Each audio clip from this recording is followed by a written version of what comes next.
Hi, good evening. I'm Dr. Philip McMillan. Thank you for joining me. And today I'm sharing with you some information that I came across in the past day or two that really caught my attention.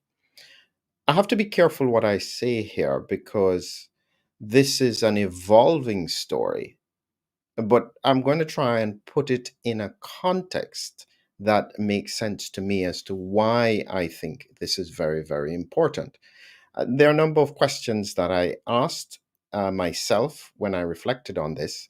And if you want to hear a bit more details about the story and what's going on, you need to probably take a look here at my Substack. And this is about a healthcare worker that was arrested. I've got a short video in it and some very important links.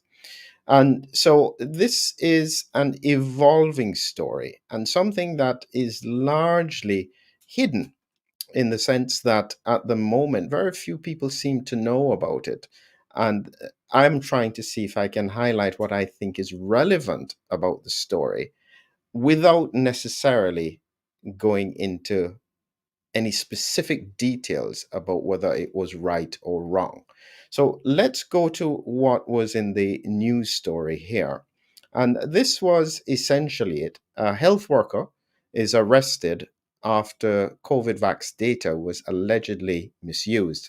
This is from iNews, and they're talking about a situation in New Zealand. This is from Auckland here.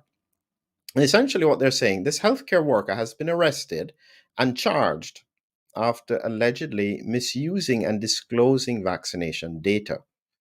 And he was using it to spread misinformation about COVID 19. And so he was actually arrested on Sunday. He should have appeared, he's 56 years old, and he should have appeared in the Wellington District Court today because this story was done yesterday. And essentially, the Te Watu Ora, if I've pronounced that correctly, which is the health department in New Zealand, has been granted an injunction that prevents any publication of the data by the Employment Relations Authority. So this data was then put in the public arena, and they're trying to close this down immediately because this data is unauthorized and it should not have been shared.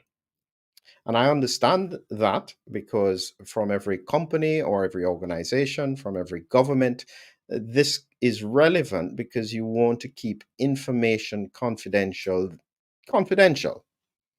And that I can understand. So let's get finish off this bit in the story here. So they were saying that he was involved in allegedly spreading misinformation about the COVID 19 vaccine. And he was claiming, this individual is trying to claim about vaccines is completely wrong, ill informed, and the comments demonstrate this. He apparently has no clinical background or expert vaccine knowledge and appears to be trying to spread misinformation. Okay, and again, as I said, I'm not commenting on the data. I have not looked at the data in any great detail, but this has been closed down very, very quickly. But there's a reason why this information is actually really, really important. So, before I get into why it's so important, I'd just like to make you think about something. And I reflected on this today. This gentleman, who is 56 years old, clearly a professional, dealing with data, and in his mind, he made a decision to share the data he was seeing publicly at significant personal risk to himself because he must have known that this data was confidential and he must have known that it would carry with it risk of litigation, potentially jail time, because he's currently in jail because of this. And I asked myself a question: what in the world would I have to see that would make me do something like that at personal risk to myself to share that kind of information? It really got me thinking. And I think it's a question that all of us should ask, is that why would he do this? What in the world could he have seen that would make him do this? So let's get back to the question as to why I think this here is very, very relevant. So I'm going to go back to what we know about what happened in terms of the pandemic. So New Zealand was a really valuable piece of research. And the reason was because what happened in New Zealand is that they closed down the borders and then they vaccinated the population. And so this data is from Our World in Data. So you can go and look at it yourself. And so you see here that this is showing the timeline from February 2021 here, going all the way up. And this is showing the share of people relative to population who received vaccination doses. So they started quite early February, and then they surged here in September into October. And then by about almost, well, January, they reached 76%, and they reached about 82% by February 2022. And then it has been largely flat. So this is the amount, the percentage of the population who had at least one dose. And you have to remember that I don't think at that time they were vaccinating children. So this almost covers all the adults in the country. Now, this was very important in my mind because I thought, from a research point of view, I was looking at autoimmunity as being the primary pathology. And so my question was, okay, what happens when they open the borders? Because at some point, they're going to have to face the virus. So, what we would want to know from a research point of view is, how did the outcomes go after they face the virus? That's the second part. So the first part is, it is the cleanest bit of data that we have got with regards to vaccination impacts on the population without COVID 19. Because in most other countries, you had COVID infection and you had vaccination. You just don't quite know which one is really the significant impact. In New Zealand, we had, as best as possible, the cleanest data that would demonstrate the safety of vaccination. I think that that's really important in times that you have lots of, as they say, misinformation. So, what happened when they then opened the borders? So, I've got here a comparison with Our World in Data, where I'm now looking at the UK in pink versus New Zealand. And you can see here in the UK, this part here, this is about January 2021.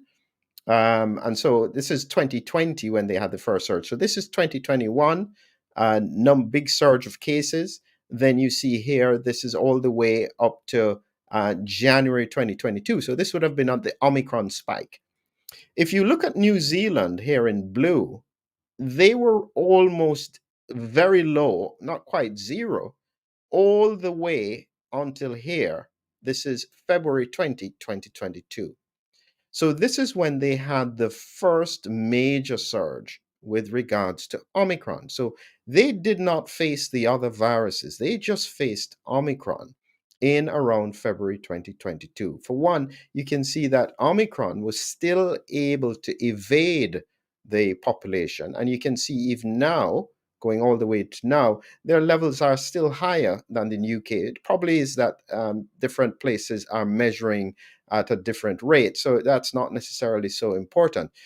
But the fact that they then faced Omicron at that point is also really, really valuable information. What then happened in the context of the infection with the vaccination? This is really the best data we have in the world. And so my question is, why is that data not properly out there that it can be independently reviewed and verified? Because it's valuable. It's really, really important. So let's take it a step further because it got me to think about it. So I then did a few simple things. I just went to Mortality Watch, and this is looking at the age standardized mortality rate, which is looking at the population, but it kinds of makes sure that you balanced out your population according to age so that you have a better review of it. And you can see this is here. This is starting here in 2013, 2014, 2015, 2016, 2017, 2018, and this is here 2019, 2020. And you can see here it's at the lowest point right here. But this would have been around the time of COVID when it was closed down in New Zealand. So their age standardized mortality rate was at the lowest point here. You can see in 2021 it started to rise, but it's still lower than it was before. And then it peaks here 2021 to 2022. And this is higher than the trending line that you can see here. Now, whichever way you take it, at this phase here, the only impact would have been vaccination. So the question is, why did that occur? Is that actually what we would expect? Would we expect to surge above the trend, especially when people were still in lockdown? Well, maybe they weren't seeing their doctors or they were having other issues going on, but that still needs to be clarified. And this is what I'm saying is that it is such a clean piece of data that it is extremely, extremely valuable.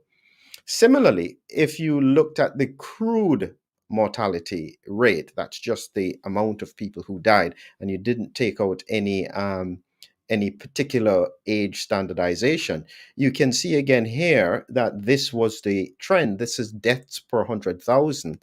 And you can see here in 2014, it was 668, then it was 687, then it was 658. So you can see this up and down trend. And then down here, this would have been around the beginning of COVID-19. They had zero, almost zero COVID, 642 at the lowest point.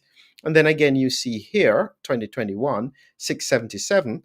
Then it goes to 736, 725. So this is still trending way above the normal. And at this point here, this is now a combination of COVID and vaccination. But this here, at this point, is this just about the vaccination program? This is really, really important. And so I understand that New Zealand doesn't want valuable data just shared, which could probably give information about a patient, and they want to keep that relatively secure. I understand that. But there is still a very important responsibility that we need to see that data. The world needs to see it. And listen, this is could be the way that they demonstrate as conclusively as they have been saying all the time that there is no concern. For people who are raising concerns and having questions, there is no better way to quell all of it by looking at the data in New Zealand, because we have nothing better. Australia is about as good, but New Zealand, because it's a smaller island, there was less movement, it was a really tight lockdown, probably represents our gold standard when it comes to seeing what impact does vaccination have on population health, and what impact does the combination of Omicron and vaccination have on population health. These are all very important questions. And again, as I said to you before, if you want to read a little bit more about it, that is can't really be said here, then just please go to the Substack. You can see the video. You can see a link to what some of the analysis is. And that's up to you to read it and reflect on what it could mean. But my point is simple. This data is valuable to the world. It's valuable to research.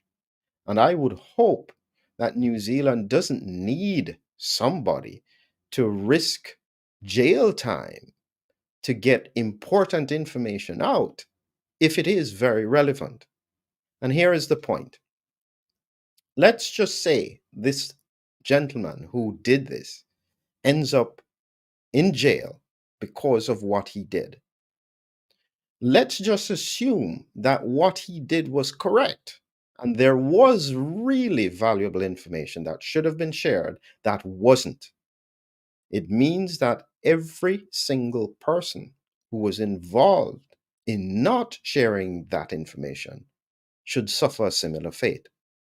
I think that's a really important differentiation point.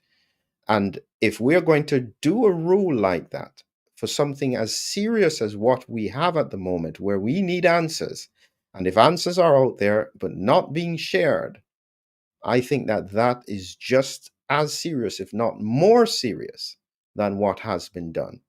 But I'll leave the judges to make their decisions, and the police have to do their job. And this person, whoever he is, I stand and say, you have done something that I'm not sure I could have done. And I don't know many other people who would. Have a great evening. Thank you.